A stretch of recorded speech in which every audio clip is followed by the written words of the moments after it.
Hello everyone, आज हम mathematics के class 10th pair of linear equation in two variable के ऊपर डिस्कशन करेंगे।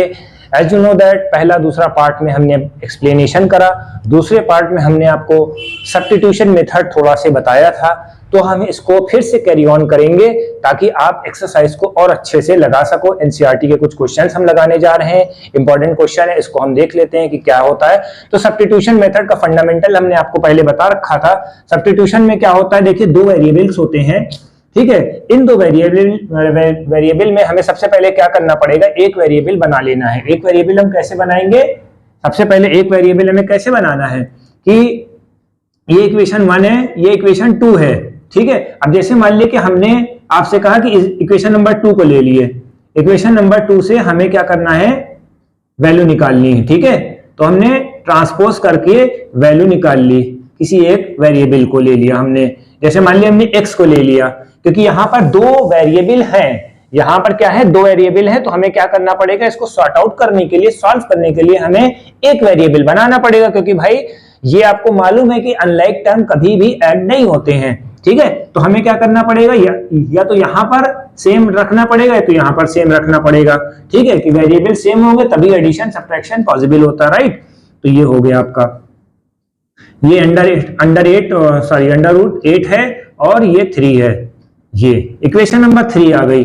अब इक्वेशन नंबर 3 की वैल्यू हम किस में रख देते हैं, we put the value of equation number 3 in equation number 1 में रखते हैं, क्योंकि 2 से तो ऑलरेडी हमने निकाल रखा है ना, राइट। तो हम क्या करेंगे, x की वैल्यू इक्वेशन नंबर 1 में पुट करेंगे। अब यहां पर मेंशन कर देते, we put the value of equation number 3 in equation 1, in equation 1 में हमने पुट कर दिया। अब 1 में पुट कैसे करेंगे भाई, ये देख लेते हैं। 1 में हम कैसे पुट करेंगे, x की वैल्यू है, इसमें रखो,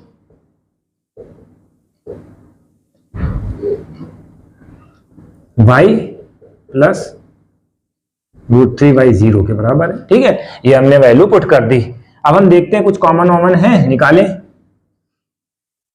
ठीक है। तो सबसे पहले हमें क्या करना पड़ेगा, इसको हमें इसमें देखिए हम सबसे पहले ऐड करते हैं। ऐड करने का मतलब क्या है कि जैसे मान लीजिए कि हम इसको कॉमन ले लेते हैं, y इसमें कॉमन है। जब हमारा कॉमन हो जाएगा y तो इसमें क्या हो जाएगा, √16/3, इसको एक अंडर रूट में कर लेते हैं, प्लस √3 इज इक्वल टू 0। तो y की वैल्यू जो होती है ऑलरेडी 0 ही आ रही है, y की वैल्यू 0 आ रही है, क्योंकि दूसरी साइड जो है वैल्यू 0 है। तो फाइनली हमारा डेटा क्या आ रहा है, y की वैल्यू 0 आ गई। जब हमारी y की वैल्यू 0 आ गई तो हम इस इक्वेशन में भी पुट कर देंगे, y की वैल्यू इक्वेशन नंबर 3 में पुट कर देंगे। फिर we put the value of y in equation third में पुट करेंगे। भैया y की वैल्यू 0 कैसे आ गई, क्योंकि देखिए कॉमन ले लेंगे, अगर हम इनको ऐड कर देंगे तो ये नीचे चले जाएंगे। जब ये नीचे चले जाएंगे तो ये क्या हो जाएगा, ऊपर जब 0 रहेगी वैल्यू तो आंसर 0 आ जाएगा, नीचे अगर 0 रहती है तो इनफाइनाइट आता है, ये तो आपको मालूम ही होगा। तो भाई वैल्यू आप रखिए 0, तो ये भी वैल्यू 0 हो जाएगी। तो यानी कि x की भी वैल्यू 0, y की भी वैल्यू 0। तो ये क्वेश्चन नंबर 1 आपका हो गया है, इस तरह से होगा। तो फंडामेंटल क्या आपको लगाना है कि दो वेरिएबल अलग अलग है, हमें इसको एक बना के रखना है वैल्यू में, ठीक है। तो हमने कोई इक्वेशन से सिलेक्ट कर ली और उसमें हमने वैल्यू को पुट कर दिया, ठीक है। सेकंड इक्वेशन ली, सेकंड इक्वेशन से हमने थर्ड इक्वेशन निकाली, वही थर्ड इक्वेशन हमने इक्वेशन नंबर 1 में पुट कर दी, आंसर निकाल लिया। अब हम देखिए दूसरा क्वेश्चन लेते हैं इस तरह का, थोड़ा सा हमने कॉम्प्लिकेटेड क्वेश्चन लिया है ताकि ये क्वेश्चन जो है आपको एग्जाम में अगर आए तो कर सकते हैं। तो सबसे पहले में क्या करना होता है, इसको हम रिड्यूस फॉर्म में करेंगे, ठीक है। रिड्यूस का मतलब यानी कि ये जो फ्रैक्शनल वैल्यू है इसको होल नंबर में लेके आएंगे, ठीक है, क्योंकि हमें वैल्यू किस में कन्वर्ट करनी, ax plus by1 plus c में, इस तरह का फॉर्मेट होना चाहिए आपका, ठीक है। तो हम इस फॉर्मेट को चेंज करेंगे। तो सबसे पहले हम क्या करते हैं, एलसीएम ले लेते हैं, इसको ऐसे कर लिए इधर। तो हम इसको एलसीएम लेंगे तो क्या होगा, 6 हो जाएगा, 3 से काट दिया, 2 से काटेंगे तो 3 आ जाएगा, 3 3 9 हो जाएगा, और 3 से इसको काटेंगे एलसीएम को तो 2 आ जाएगा, 2 5 10y। फिर ये इधर जो है 2 है, इधर ही रहेगा अभी फिलहाल, तो ये इक्वेशन बन गई हमारी -12। एक इक्वेशन हमारी ये आ गई।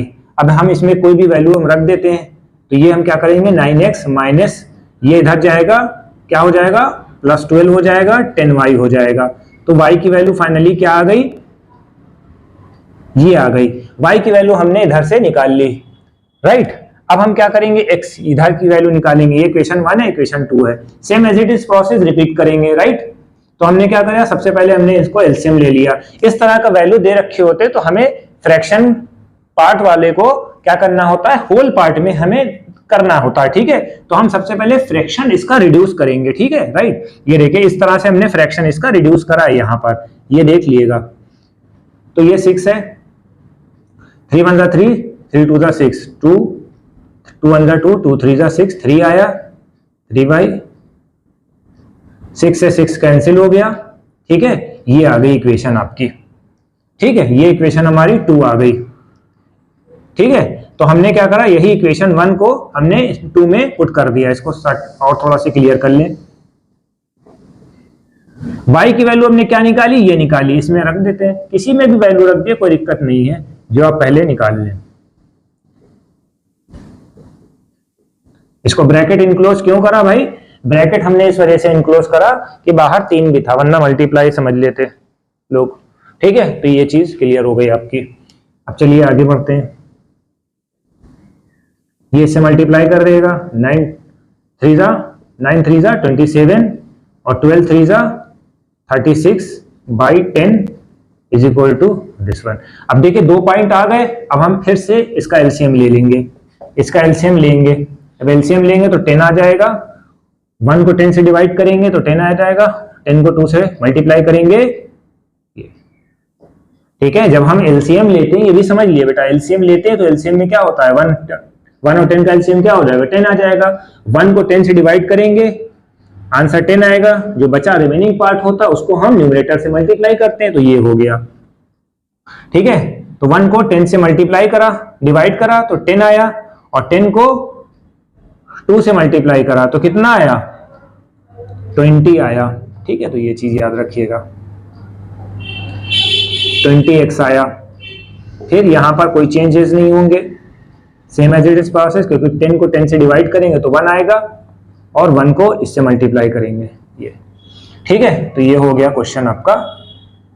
20 प्लस 27 कितना हो गया, 47 प्लस 10 को इधर से मल्टीप्लाई करेंगे तो क्या हो जाएगा, 10 को 13 से मल्टीप्लाई करेंगे 130 हो जाएगा, और 130 को इधर से ट्रांसपोज करेंगे तो कितना हो जाएगा, 130 माइनस 36, यानी कि 94 को 27 को 94 से डिवाइड करेंगे, आंसर 2 आ जाएगा।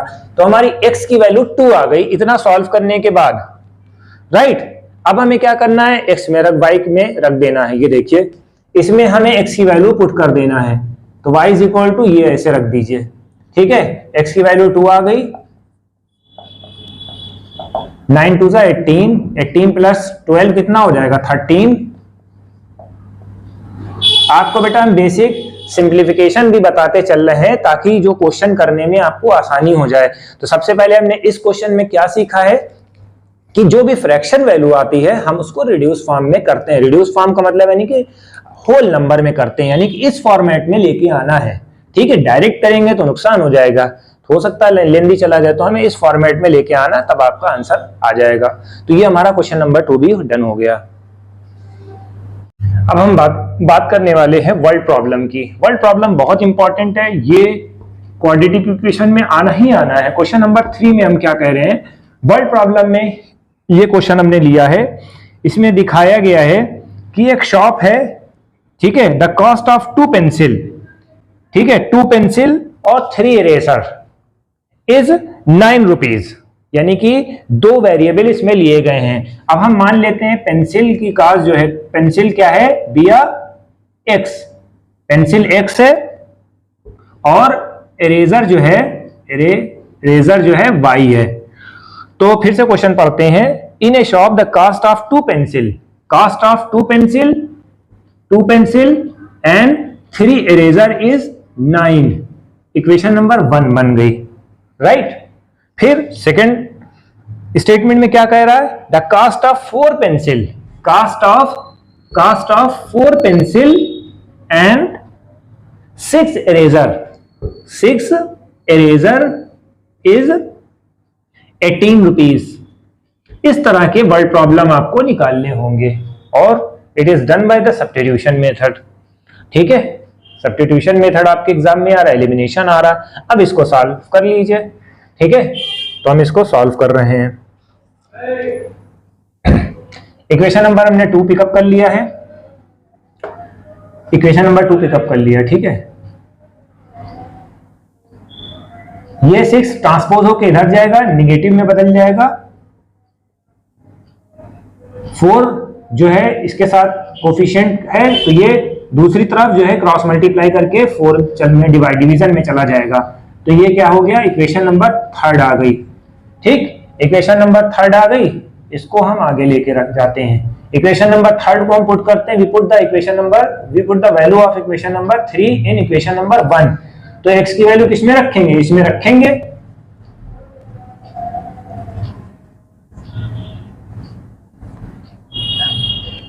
ब्रैकेट को इनक्लोज कर देते हैं भाई, अगर ब्रैकेट को इनक्लोज ना करें तो 2 इससे मल्टीप्लाई हो जाएगा, वो गलत हो जाएगा, कंफ्यूजन हो जाता है। ठीक, बच्चे क्या करते हैं, 2 को 18 से डायरेक्ट मल्टीप्लाई करने लगते हैं। ठीक है, ब्रैकेट का मतलब क्या है, ये दोनों साथ में हैं, ये दोनों एक टर्म है, ऐसे कंसीडर कर लो, कर लिए। अब क्या करेंगे, इसको इससे मल्टीप्लाई कर देंगे, 36 हो जाएगा। इसको इससे मल्टीप्लाई करेंगे, 6 2 12 हो गया।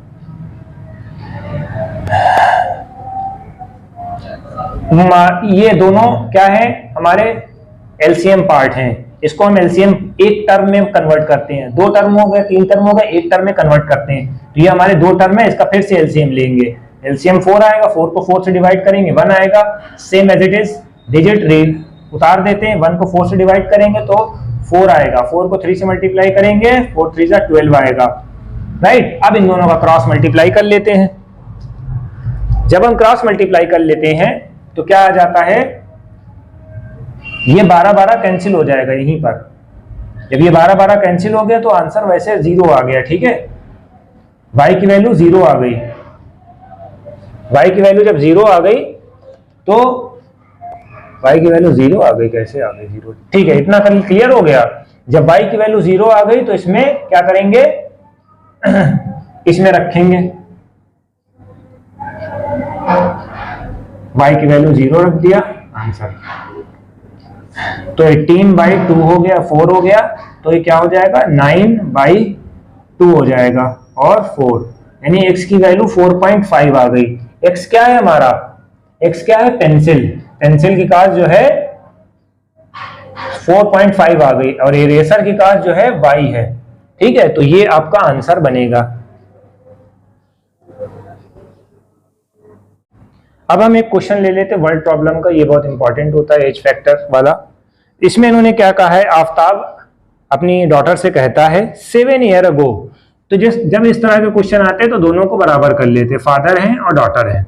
ठीक है बेटा, तो 7 ईयर अगो, 7 ईयर अगो का मतलब क्या होता है, पहले।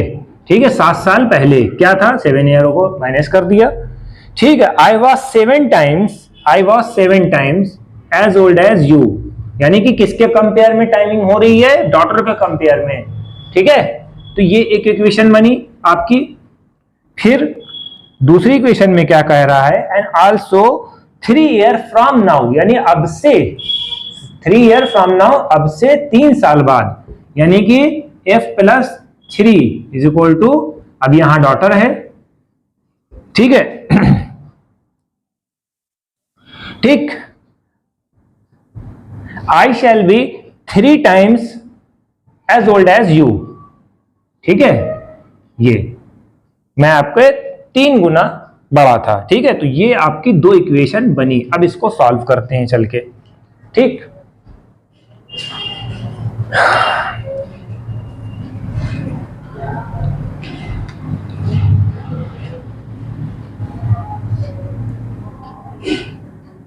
-49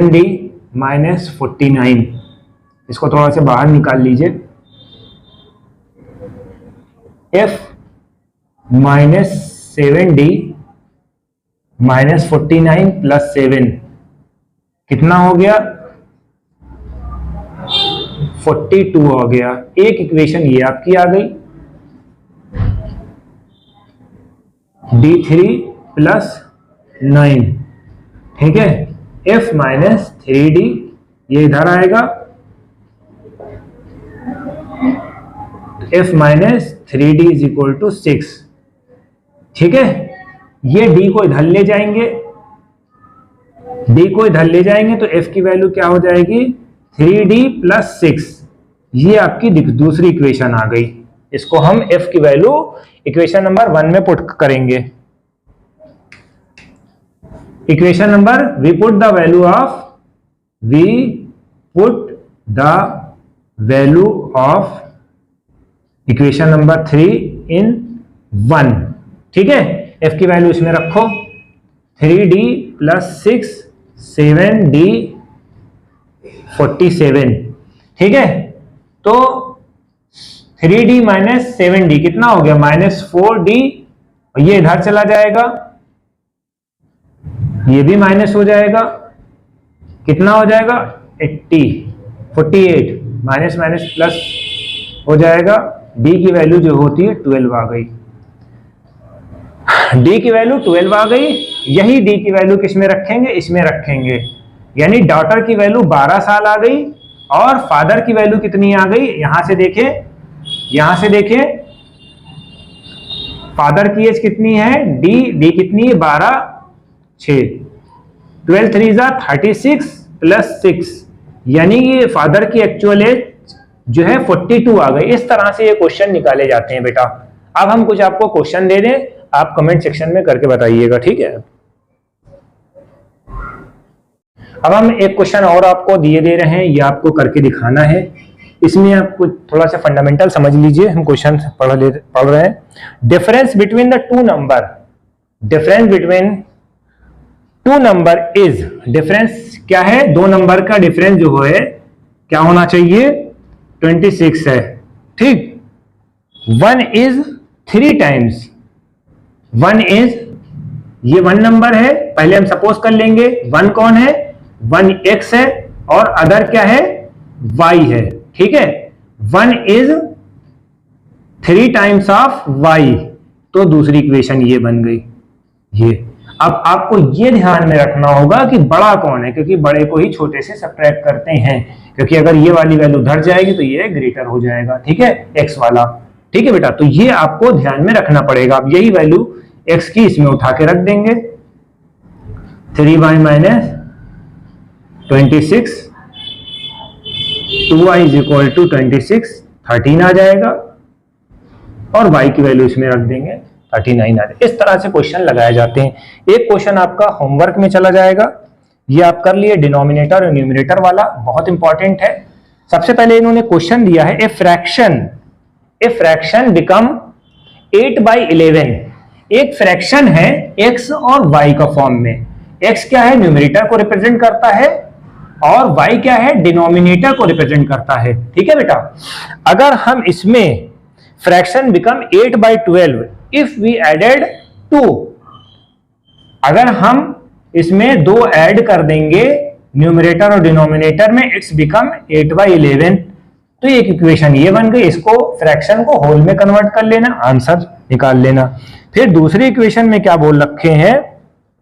दूसरी इक्वेशन में ये बोला है कि 3 added to both numerator and denominator. दूसरी इक्वेशन में 3 को ऐड करना है, तो क्या बन जाएगा? 5/6 बन जाएगा। अब ये आप लोग आई थिंक सो कर ले जाओगे, ठीक है।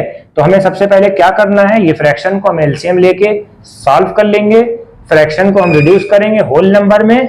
जब मेन इक्वेशन निकल आएगी लाइक दिस, फिर सॉल्व कर लेंगे बाय सब्स्टिट्यूशन मेथड। तो हमारी वीडियो कैसी लगी? हम कोशिश यही करेंगे कि अभी एनसीईआरटी के फंडामेंटल बेस्ड क्वेश्चन लेके आए, देन आफ्टर हम लोग PYQ अभी सॉल्व करेंगे। Thanks for watching.